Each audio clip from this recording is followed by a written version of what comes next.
Halo teman-teman semua, perkenalkan nama saya Melvina Sari dari PPG Prajabatan Universitas Sanata Dharma, Prodi Pendidikan Matematika. Pada kesempatan kali ini, saya akan mempresentasikan mata kuliah pemahaman tentang peserta didik dan pembelajarannya. Dalam presentasi ini, saya akan memaparkan tentang panduan observasi yang saya buat untuk peserta didik. Panduan observasi ini berdasarkan pada profiling peserta didik. Yang pertama adalah keberagaman etnik dan kultural, yang kedua adalah latar belakang status sosial dan minat, yang ketiga adalah perkembangan kognitif dan kemampuan awal, yang keempat adalah gaya belajar dan motivasi, yang kelima adalah perkembangan emosi dan sosial, yang keenam adalah perkembangan moral dan spiritual, dan yang ketujuh adalah perkembangan motorik. Pertanyaan yang saya buat untuk keberagaman etnik dan kultural, yang pertama adalah bagaimanakah keberagaman etnik peserta didik di sekolah?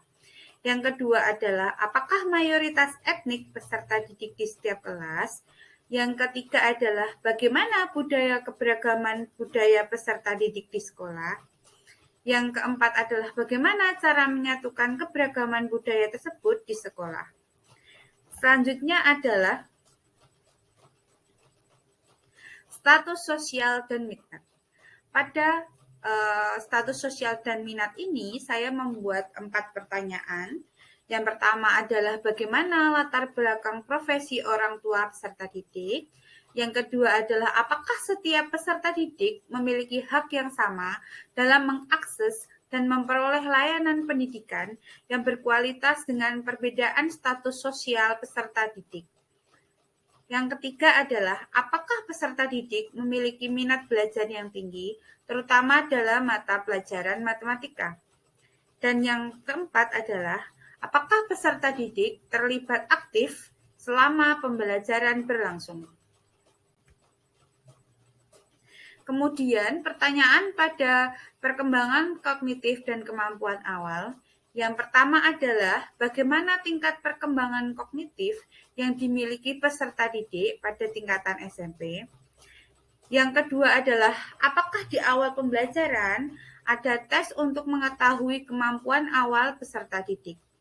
Dan yang ketiga adalah apa yang dilakukan guru saat mengetahui bahwa kompetensi awal peserta didik beragam.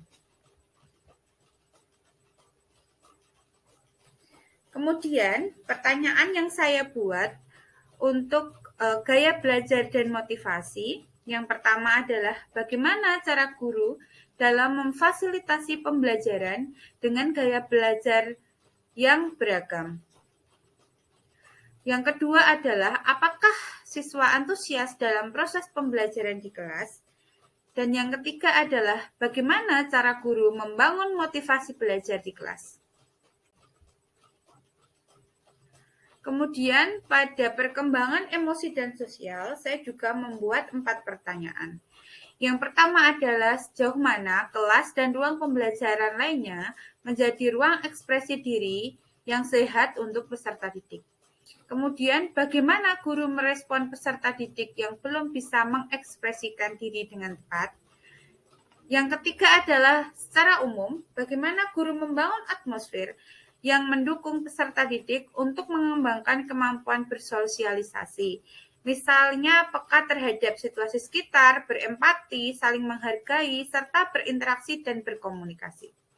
Dan yang keempat adalah bagaimana guru memfasilitasi peserta didik dalam mengembangkan keterampilan sosial peserta didik dalam belajar seperti contoh, kerja kelompok, dan mengerjakan proyek bersama.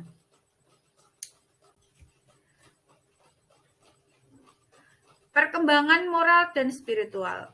Pada aspek ini, saya membuat 2 pertanyaan. Yang pertama adalah, apa saja yang dilakukan guru dalam membangun nilai-nilai integritas dan spiritual peserta didik? Yang kedua adalah, apakah ada aturan-aturan khusus dalam mengembangkan moral peserta didik di sekolah? Yang terakhir adalah perkembangan motorik. Pada perkembangan motorik ini, saya membuat 3 pertanyaan. Yang pertama adalah bagaimana perkembangan motorik kasar peserta didik di kelas. Yang kedua adalah bagaimana perkembangan motorik halus peserta didik di kelas. Dan yang terakhir adalah bagaimana tindakan guru apabila mendapati peserta didik dengan tingkat perkembangan motorik yang lambat. Sekian presentasi dari saya. Saya undur diri. Terima kasih.